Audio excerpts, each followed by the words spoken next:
The word patriarchy is enough to trigger an army of feminists into an outrage, whose whole lives revolve around the idea that they aren't doing as well as men because of some historic injustice that no one knows who started, that has no formal structure by law or even by any other means. So, the obvious question is it even real? If so, then when did it begin? What is it actually? Or is the term patriarchy a mere target of some leftist propaganda who want the society to be divided on gender lines? Let's talk about it. Firstly, what does the term patriarchy mean? It means the eldest male of the family leads the rest. When did it begin?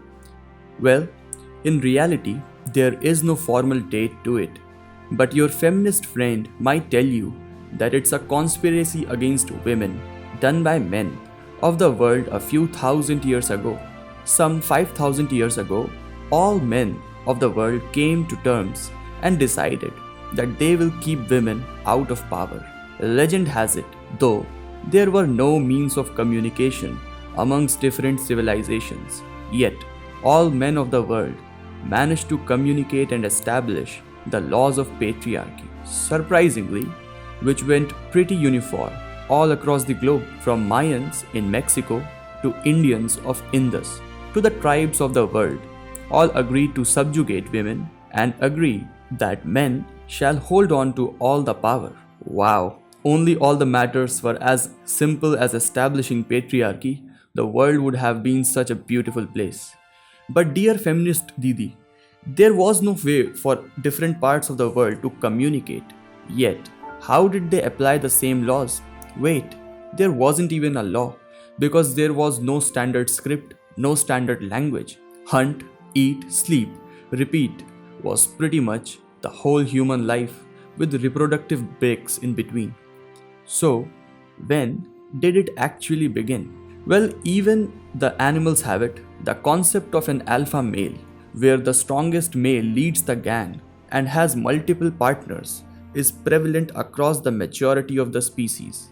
Even the apes have it, and since we humans have evolved out of our monkey cousins, we have inherited their traits as well. So, what now? We are humans now. Since there is no formal date, law, or structure, then how does patriarchy survive? One simple answer is security.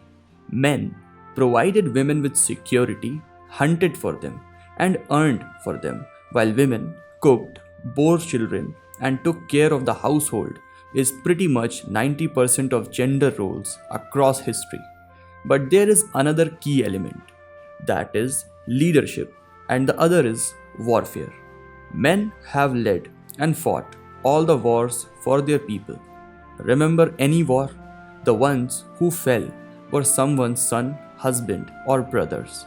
99.99% of all humans who have ever died in a war to protect their kin have been men. Just think about it. It was bravery and war that produced leaders, and since men fought wars bravely, they became the leaders. And for a moment, let us invite a silly but famous counter argument, which is if women led the world, there would have been no wars. It would have been a very peaceful place, which is a silly argument at best and sheer ignorance at worst. This argument is based on the notion that men fought wars for fun or glory, while in reality, wars were always fought for resources and to defend kin from enemies, where men bled to death to defend their loved ones. Further, let's talk about it. One day, I will find a Prince Charming and my life will be settled and I will just run away with him. How common is this childhood dream amongst girls? But ever heard, one day I will find a princess and then my life will be settled from a boy's mouth? Probably not, because from childhood, boys are trained to believe that it's their duty to earn for the household, while the opposite gender can relax a bit more. It's true, settling down for a male and female mostly mean different things. For a man, it's his earning capacity, while for a lady, it's not that hard usually. If you disagree, just get a 360-degree view of your surroundings. Even amongst the couples with the same qualifications at times, you will see the burden of earning for the family is mostly on the man. And this burden is the crux and the root cause of the power structure that we know as patriarchy. Remember when Uncle Ben told Peter Parker, Remember, with great power comes great responsibility. such a good dialogue it was. Even the opposite is true.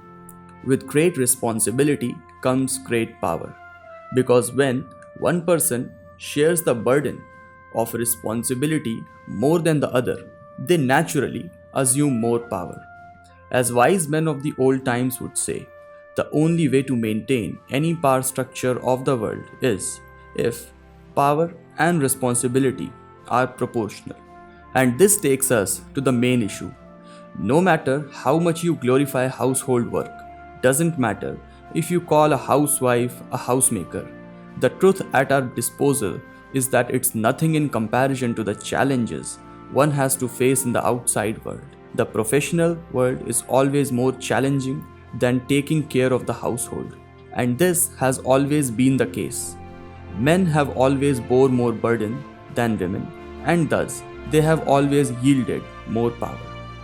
Now I know, thus far, I must have gained quite a few titles from my readers, some fancy words that I dare not mention here, but a fact is a fact. Even today, we see the same disparity in roles. Many working women would leave their jobs in their 30s, while the men have to go on. While it's very rare to witness vice versa of it. And since the general feminist rhetoric stands on the assumption that men enjoy a position of power while women stand oppressed, for such rhetoric, there is but one perfect reply to this. Once, Jordan Peterson, a very famous clinical psychologist, said, "Most people who commit suicide are men. Most people who die in wars are men. Most people who live shorter than the other are men. Most people who have excelled in various fields are men. Any architectural marvel you have ever seen is built by men." So for a moment, stop believing that your father, husband, son, and brother are part of a huge conspiracy where they want to oppress you. The whole feminist rhetoric is based on victimhood psyche and merely divides society on gender lines, while instead of making the society productive, merely creates an us versus them environment. While in reality, men and women are complementary to each other and are not opponents. The bottom line is that the victimhood mentality of feminism isn't helping anyone.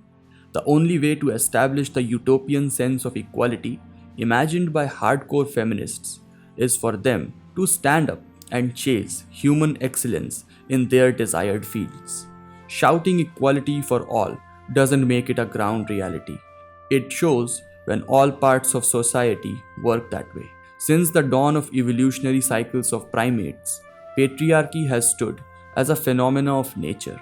While I believe all humans are equal in their rights to be, but whether their capacity to excel also stands on the same pedestal of equality is still to be seen across the globe.